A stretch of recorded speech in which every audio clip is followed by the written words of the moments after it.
Welcome to the Find Your Leadership Confidence podcast with Vicki Noethling. You are about to discover impactful lessons that help you grow as an individual, grow your confidence, and find the positive and good within you, so you powerfully and authentically become the best version of yourself. Be sure you visit our website at www.findyourleadershipconfidence.com. While you're there, subscribe to us via your favorite network. Now tune in, get ready, and enjoy the journey of emerging as a leader of exception in the 21st century. Welcome, everyone, to the Find Your Leadership Confidence podcast. I'm your host, Vicki Noethling, coming to you from Roswell, Georgia. The goal of this podcast is to bring topics and guests that will empower you to become that confident leader and take your business and your life to the next level. Today, I am very excited to bring to you Gui Costin, and let me tell you about Gui. He is the CEO and founder of Dakota, a company in investment services that's helped clients raise more than $40 billion since its launch. But Gui's story goes beyond just numbers. He's an innovator who's changing what it means to build a successful workplace culture in the world of finance. He's an author of Millennials Are Not Aliens and the Dakota Way.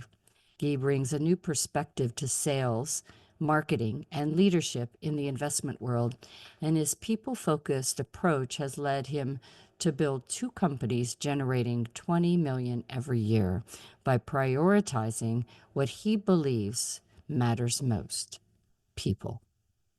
This strategy has had him featured in Forbes, Inc., and appearing on Yahoo's Finance Morning Show. His no policy fosters autonomy and trust, while his talent for engaging millennial and Gen Z workers challenges traditional management styles. Gui's journey from his initial career in real estate to founding Dakota is filled with insights in building strong company cultures, modernizing sales processes, and adapting leadership styles that motivate and inspire teams across the generations. So we're going to talk about sales today, implementing a sales process that prioritizes relationships and authenticity. So please join me in welcoming my guest, Gui Costin. Gui, so happy to have you on. Thank you very much for having me. Pleasure to be here. What you preach aligns so much with what I talk about whenever I teach on leadership, and it really is about the relationships and being you and being courageous enough and confident enough to be you. So I'm anxious to get to hear all about what you're going to share today. But first, we start with two easy questions. The first being, tell everybody, where do you live? Where do you call home right now? So I live in Bryn Mawr, Pennsylvania, which is about 15 minutes outside downtown Philadelphia. So I am a Pittsburgh girl originally. Nice. Actually spent more time now here in Georgia since '86. But Pittsburgh's still my home. Going to go there in about 3 days. It's great. Love Pittsburgh. Yeah. So, and I had an uncle that lived in Drexel Hill, so I am Right familiar around the with corner. Philadelphia area. It's great. So I talked about a little bit about your journey, but I'd love for you to share really a little bit more in depth about the journey that really took you from that real estate job to saying, you know, things have to be different. I have a different way of leading, and I'd like to share that with others. So talk about that journey and maybe some of the pivots and aha moments that you had. So it's been a long journey. It's been, roughly, let's say 35 years. And you realize that the words that come out of your mouth as a leader have tremendous impact on people. And really, any words come out of your mouth, whether you're grabbing a cup of coffee at Starbucks and how you talk to the cashier or the barista, how you smile, how you ask them about their day, whatever it might be, affects everybody. And then you bring that to the workplace, you bring that to leadership. It all comes down to how you treat people. And I think culture is a great word, but culture is an overused, kind of means nothing, right? There's really no people, there's thousands of definitions of culture. I guess my definition, it's how you treat people. And we really focus on kindness. And how we came to this journey, how I personally came to this journey was we founded our company in 2006. And when you start a company, it's generally just you, maybe a partner, and it's a big grind and you're growing and you're grinding and you're grinding. There's a lot of stress. Then we started hiring other salespeople because we were a sales organization. And I realized as those teammates were coming on, A, I didn't have a process for training them. And then B, you really began to realize personally that even though you've had a little success on your own, you begin to realize there has to be more to life. And maybe it was because I was in my early 40s, late 30s, early 40s, that I sort of came across this. But it really did dawn on me kind of 5, 6 years into the business where it's like there has to be something greater than just serving myself, than just making some commissions myself. And so what I wrote down and I said, our mission as a company is going to be to help other people get what they want out of life. And that's really been the core principle of our business and our company since 2011. Now, let's be fair. It's not perfect. I'm not perfect. And there's still gone on in the past 13, 14 years. But that's been the true mission of the business, is helping other people get what they want out of life. Now, that can be our internal teammates, which are number one, 1A, then our customers and clients, which are 1B. I think if we take care of our teammates and we're kind, they'll take care of our customers and clients. Yeah, so true. And, one of the things you talked about is, and really empowering your team to be the best that they can be. And sometimes that means your teams outgrow the role that you originally had them in, and you have to be kind enough to let them blossom and sometimes leave, really. Oh, there's no doubt. I think that topic is probably one of the most difficult conversations to have with people and see how things develop, because you can coach and train it all you want.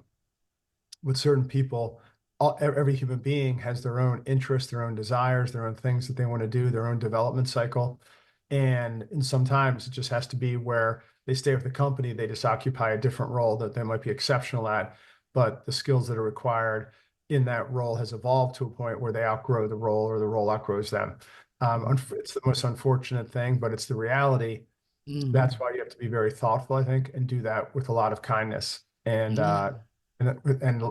trying to park frustration and go with compassion and humility, but then also just a lot of times it's a relief for that person as well. Yeah. Right. And it's interesting, people might think that it's just really the individual that's not able to grow or feels like there's another step. But it really, being in that position too, it's really hard. If you have a truly good relationship with your supervisor, your manager, your director, it's hard to leave. You need to go. And it's hard for that person to leave as much as it's hard for the manager, supervisor, director to let you go. But sometimes, again, you have to have the courage to do that. Yeah, and a lot of times when we first built our second business, our first business we started in 2006, second started in 2019, we've had a bunch of people leave kind of 2 years ago. It was over the course of 9 to 12 months. We overhired, hired for certain roles. They didn't fit our culture. They knew it too. And it wasn't a great cultural fit. And so they left and what have you, and they're on to greener pastures themselves, and things are going really well for them. But for the most part, everyone we have on board right now really fits our culture.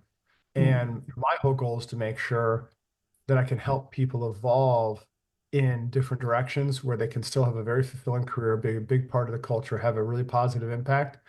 But in order to go from a company of $2 million in revenue to 5 to 10 to 15 to 20 requires different skill sets. And it's okay that if their interest and skill sets sort of go in one direction, but still staying as part of the company. So I want to create those opportunities for people and just be very thoughtful on how we go about that. Yeah. In the intro, I talked about how you've kind of turned the sales process upside down a little bit. So talk about why it's so important that you have a sales process that really does prioritize relationships and authenticity? Sales of any white collar job, right? I mean, listen, it's a different conversation if we're outside doing, right? If you're looking at a white collar job and you're looking at the different roles, sales is the most emotional role in business, right? Why? Because you're going to ask people for something and they're saying no No. 99.9% of the I know. time. They're saying, and they're rejecting you. And rejection, I don't care who you are, right? It's For hard. most people, it's very, very difficult. Mhm. However, um, for the most part, if you hire the right people and the right people in your team, when those prospects meet your people, they're going to love them. And if you have a good product, they're going to love your product. And so what has to happen is you have to have those really cool people that meet your culture, be willing to go outbound and reach out to connect with potential buyers. And so, but if you don't provide an infrastructure and a process and a system, and you let them fly blind, they're going to fly emotionally, right? Mm. Wherever the wind's blowing that day on their emotion, because it's hard. You're being rejected. I don't care who you are. Mm. Going to college and then, and then graduating from college with your degree and then sending 20 emails a day and then getting no one responding or one person. It's like, did I really go to college to send 20 Yeah, emails? no. So, it gets in your head. It gets in your head. Mm. And it's the job of a leader to essentially give a group hug to that person to say, okay, look, we have intense compassion for what you're going through. However, if we do this in the right way and you develop this muscle, you'll start to disconnect the emotion from the lack of responses. And then you get better and better and better following the process at sending the emails, connecting. You're going to get more crafty and you're going to learn the most valuable lesson in business. How do I acquire customers? There's not a single business that can exist unless they can acquire customers. And so we're teaching. The good news is if you have to educate and remind everyone, we're teaching you the most important thing in business. We're giving you the best skill, the best muscle. It's going to come at emotional cost, which is really make believe because no one's, no one's reaching through the email and like taking a knife and like stabbing. But it's emotionally taxing. And so it's our job as leaders to be compassionate around the work we're asking them to do. So why do other organizations get it so wrong? What do they typically do that does not inspire, motivate, put those arms around those people? We have 6 hours. I know, I know. Um, no. I mean, come on, Vicki, I'm completely just having fun with that. So the reason people don't, number one, is that they assume that you hire them and people should know what they should be doing. That's number one. Mhm. Mhm. Number two, they went through it and they think, oh, you should just go through it too. Three, they want them to read their minds. And then four, they don't really want to put in the time, effort, and energy to create the structure um, to support the people. Because it does require, right, kindness, right, and compassion. And a lot of people just want to skip that, or they put it in their own brain. I don't want to be micromanaged, right? Because a lot of people feel like putting any kind of structure in place is micromanaging somebody, telling them what email they should send, telling them having to have a report. Like, for instance, our 7:45 sales check-in every single day, 5 days a week. Each of our internal salespeople have to go through the 5 cities that they're currently scheduling meetings for their more senior salespeople. That's 14 people have to spend 30 seconds naming the 5 cities every single day. People are like, and guess what the salespeople say? They're like, it's the best part of my day. I lay out exactly what I'm trying to accomplish Yeah. during the day. At the end of the day, I report back on what I've done. So you hold people to be accountable, and people love being held accountable as long as it makes sense, as long as there's connectivity and integrity in the process, and they know that they're building skills. They've all bought in. They all like to buy in. Awesome. So you talk about thinking beyond the bottom line and having a trust-based policies. Talk to me a little bit more about that. So I think when you talk about leadership, for the most part, even that people don't even know they're doing it, they're using words and actions that basically say, I don't trust you. Yeah. And we all kind of know what that means, where if somebody's done a job very successfully, and just think of the tasks of a job, you might have had to teach them the whole thing week two, month one, two, three, four, whatever. And then they're kind of rolling. A lot of people end up, even now they're rolling and they've done the job successfully and they're doing the whole thing, they can meddle and they ask questions. And what that does, it says, hey, I don't trust you. But what it really does is it starts to weigh, right? It's the little nicks, one nick after another, that people get worn down. They get worn down. And they're like, man, I feel like I've proven myself. I don't need to have my hand held. This situation, I don't need my hand held, right? And clearly they don't, and they've shown it. And that's what causes people to leave firms, leave companies. Yeah. They don't want to be treated like a child. People want to be treated like an adult. Now, listen, if we're asking you to do something and you're not doing it, right? We're not going to treat you like a child, but we're going to have conversations. Right. Everybody wants to be treated like an adult. They do not want to be treated. And a lot of, I don't like the word management, but a lot of management styles, not techniques, but styles, are that sort of somewhat demeaning, I don't trust you, micromanaging. And that's what creates turnover, because people don't want to come to work every day and be treated in a certain way, right? No one does. I don't care who you are. I think sometimes too, the manager or the person that's the head of the team may not know how to do the job. You know, they hired you because they don't like sales. They don't want to do sales, and they have no idea how to teach you and train you. And you know, what impact would that have? That's a really, really big deal. Where if the people are hired, there's leadership and creating sales process and stick-to-itiveness, like that stickiness of keeping something consistent, is much, much harder said than done. And it's why you have a lot of really good one-person sales organization, sales team, because they don't want to create that structure and have to manage that. They just want to be accountable to themselves. That's perfectly fine. Right? But there's just no way that you can scale a sales organization in that way. I call that a confederation. Right? That's not a team. That's just a confederation of like-minded, cool, nice salespeople who are just all doing their own thing. Might come back to the mothership and converse and hang out, but then when it's go time, they go on their own and whatever, and there's nobody above them. Everyone has their own style. Very opportunistic selling. Yeah. So we talked a little bit about culture. So talk to us about the sales and culture and the future that you see of work. In the early on, we talked about the multi-generations and how you have really taken to heart having reaching the millennials, Gen Zs, and really there's like 5 generations. We baby boomers are still hanging on in a lot of cases.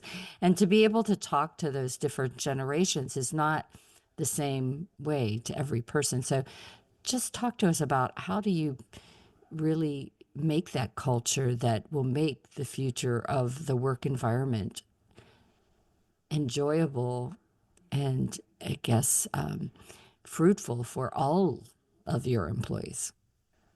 Well, I think it starts with kindness, and not being nice, but being kind. Yeah.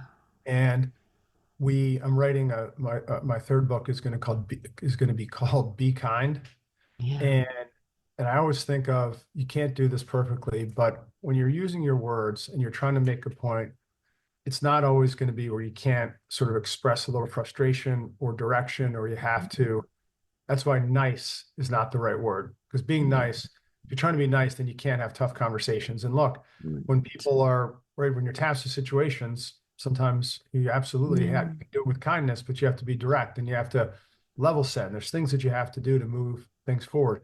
But on how you use your words to people on a day-to-day basis, for the most part, how would you treat your grandmother that way? Yeah. Right? Would you talk to your grandmother that way? Right? And when I'm walking around the office and I'm doing things, I've watched over the course of 35 years how people drop one-liners here in the office. They do this, they say this to people, they say that, they make people feel guilty, or they say, hey, they call Joe, hey Joe, hey, it's 1 o'clock, hey Joe, just call and touch base, what's up? hey, Guy, I'm on the golf course. You know, a lot of people say, must be nice. Where they say, hey, Susan, where are you? Well, actually took my kids. I'm down at the beach. It's Friday afternoon. What's up? How can I help? Oh, must be nice. You're at the beach, huh? When we're all here working, right? It's Yeah. like stuff like that just crushes people. And that's what I'm talking about, being vulnerable and saying Mhm. to people in that situation, oh, have a great time. Listen, it can wait till Monday. We don't need to talk. If it's an emergency, naturally, you can have a conversation. But like, would you want to be treated that way? Would you want to be Yeah. treated, right? Are people saying stuff like that? Of course not, right? But as we all know, anybody who's worked in any situation, any organization, people have this that called permission. They give themselves permission to say Yeah. whatever comes into their brain and goes out of their mouth. And I Mm. don't think they have any realization of the impact that that has, right, on people, because you want to have fun at work, you want to be productive, you want to get along with your teammates. Then you have to go home to your wife, your family, your husband, your dogs, your kids, all that. And if you had this weird experience at work where people are making you feel guilty or horrible, what have you, Yeah. that goes back to, to that. So my goal every single day is to be, as kind and as thoughtful with my words. And I really haven't seen a difference between the Gen, if you look at the Gen Zs, the Gen Ys, the Gen Xs, which is my generation, the baby boomers, everybody wants to be treated with kindness. Yeah. And I haven't really seen, we've had such extraordinary success with the 20 and 30 somethings at our company. And every person's an individual, and everybody has their own idiosyncrasies, which is fine. But for the most part, we've had tremendous success building a company with those 20 and 30 somethings that you're referencing. Yeah. It's interesting. Whenever I was a project manager, my last career, I had no problem talking to the younger folks. And I couldn't understand why people were saying, well, the millennials were so this and so that. And I kept on remembering back when I was 19 and 20 and 21 starting work and thinking, I thought the same things. I did the same things. Why are we saying they're so Right. different? I did find that training the millennials and the Gen Zs evolved because they were so in tune with technology and video and things that telling them to read a 90-page process manual or a procedure manual wasn't. But if I made videos, little short videos of the content, they went through it great. And it was like, That is everything, Vicky. You just nailed it. You just nailed, because I know nothing about your background, but if you think about what you have in terms of um uh if if if if you think of what you have as it relates to video, okay, and you look at what a 20 something or a teenager right now, if they want to learn something to do, for instance, when you buy something today that comes out of a box, they might as well not have a manual. The manual's a yeah, waste of time go to because people YouTube. go onto YouTube. That's Right. So exactly right. that was the point of my millennial book. It's like, just create videos about what you Yes. do, how to solve your problem. Don't Yeah. create all these crazy manuals. We had the conversation yesterday in one of our offsites. Literally, what someone said? They go, well, I put this thing and I wrote it up in a PDF. We did a presentation, and then we took the presentation here, and no one's downloaded it. I'm like, well, first off, It's a maybe you PDF. should just go sit down at their desk with them and show them how to, it had to do with the computer thing of giving permission to like do a Zoom thing. And I said, why are you spending all, like, that's what our W days are for, what's working, what's not working. I told our Mhm. IT guy, Tim, I said, Tim, don't have someone spend all that time and energy for weeks and weeks and weeks creating that. If you need somebody, just come on our 8:30 all company check-in. Let's all do it at once and everyone do it. Meaning, my point is, sometimes people think by, doing this written stuff, they're not looking at their audience and how they're like, well, what's the net result that you want? Well, I want someone to be able to do a two-way screen share on Zoom. What does that require? Well, that requires them to change one setting. Is there any moment in time where we have the whole company together where in 2 minutes you could do that? Yeah. How about at 8:30 every day? Like, good, let's do that. I know I'm a Toastmaster, and we just had an update to the learning system that we have.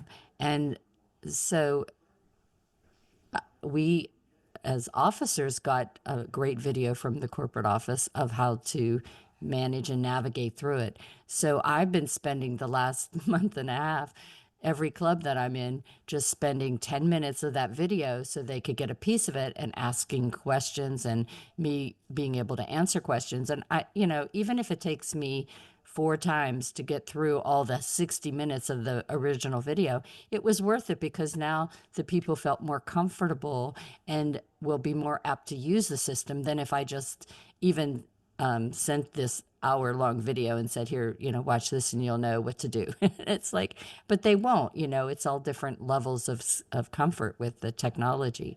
So it's really, I've I definitely find found that, that. Yeah. I just find that it takes a little bit more time to lead today people well, but it's worth it. And that goes back to the whole process of being, building those relationships with your team, understanding their individual skills and needs, and then and showing them whenever you like. As I'm doing, it's like I'll screw something up and say, "Oh, I'm just figuring this out now too." So it makes you feel human to them, and they not feel less. Yeah, and I no, I couldn't agree more. Then there's a term that it says meet people where they are. And even though that sounds sort of trite, right? It sounds like some, I don't know. But if you just process what that line is trying to say, it's basically saying instead of, them conforming to the way that you want to deliver the information, you deliver it to where they are. Yeah. Right.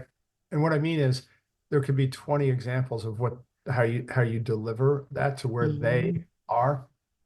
But the reason that's such a challenge for most people is it could be some preconditioned thing where they're like, no, no, right. Yeah. I want you to do it my way. Hey, I did that for you. I created this thing. I spent all this time and energy. I posted, no one read it. I sent it. Oh, the best is, as I said, oh, here's an email and here's a PDF document and you can find it on ShareFile.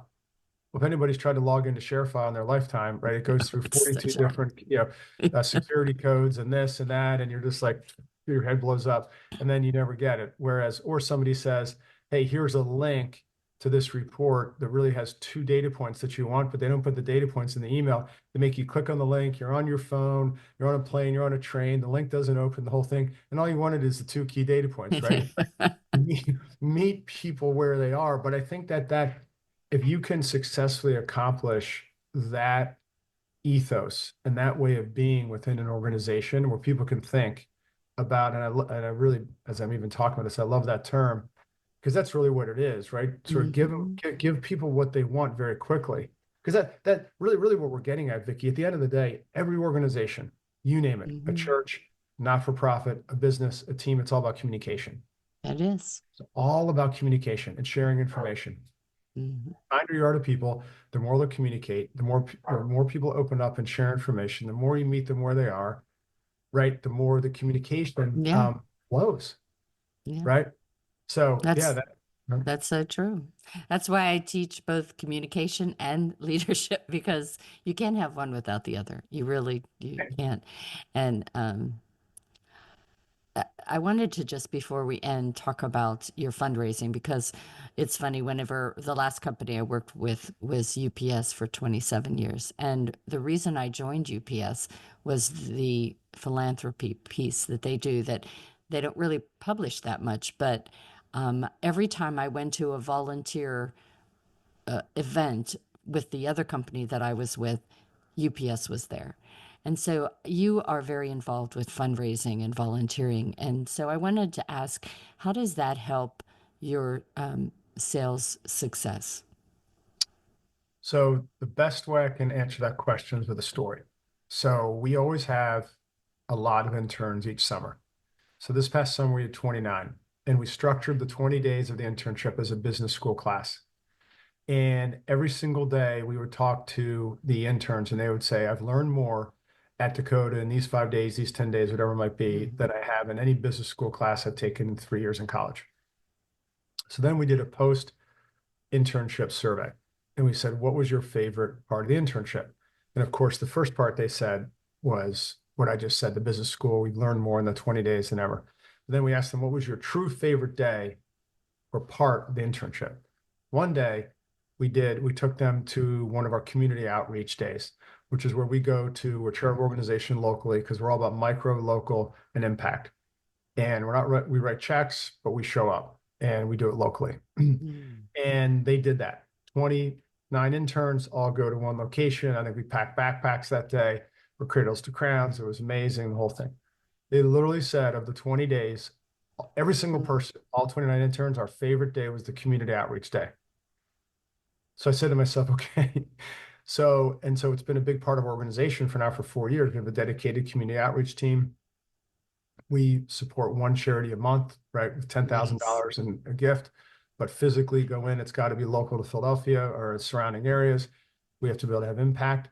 And the takeaway, Vicki, is that people don't get to give back as much as they'd like to naturally. That's what that tells me.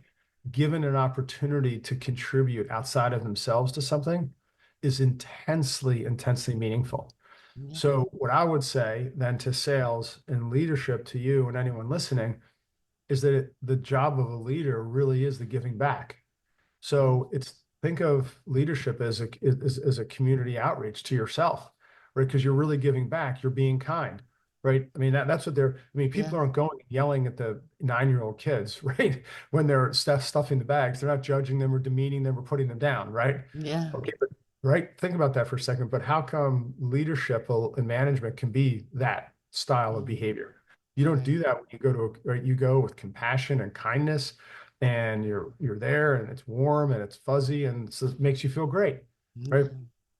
You can do that in the for-profit leadership world too, but it takes intense vulnerability. And I believe that's why when you actually do that, what comes back to you as a leader with that level of kindness, far exceeds anything else. But you're not doing it as a technique. You're doing it so they can have an incredibly fun and enjoyable and enriching experience every single day at your company. So very true.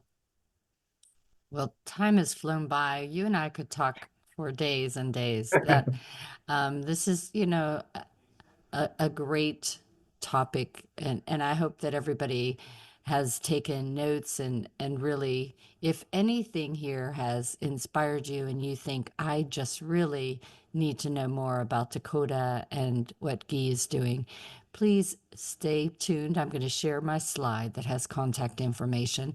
If you are listening, if you're driving, don't worry. You can get this on my YouTube channel, Vicki Noethling. So please do subscribe, or my findyourleadershipconfidence.com website. So the website for you that are just listening is Dakota.com, Dakota.com. Again, Dakota.com. LinkedIn, you can find him by just searching his name, Gui Costin, which is Guicostin. And on LinkedIn, it's at Dakota 4968. Again, if you just search Gui, you will find him as well. So he has 2 podcasts that you might want to get on your podcasting schedule. It's Dakota Live podcast, as well as Dakota Rainmaker podcast. And again, I'm going to turn it over to Gui. He's going to tell you maybe some things that you can find on that website that will help you, some links, some resources, as well as what he puts out there on LinkedIn and YouTube. So Gui, it's all yours. Great. Vicki, thanks so much. And you all can reach me at my email address, Gui, Gui, at Dakota.com. You can also learn a lot more about our company at Dakota.com, our sales training. There's a tremendous amount of videos. One thing I think you'll find they're very useful for your own company is our personal bio videos, which everyone gets at our company, that really brings a personalization to the business and to each individual.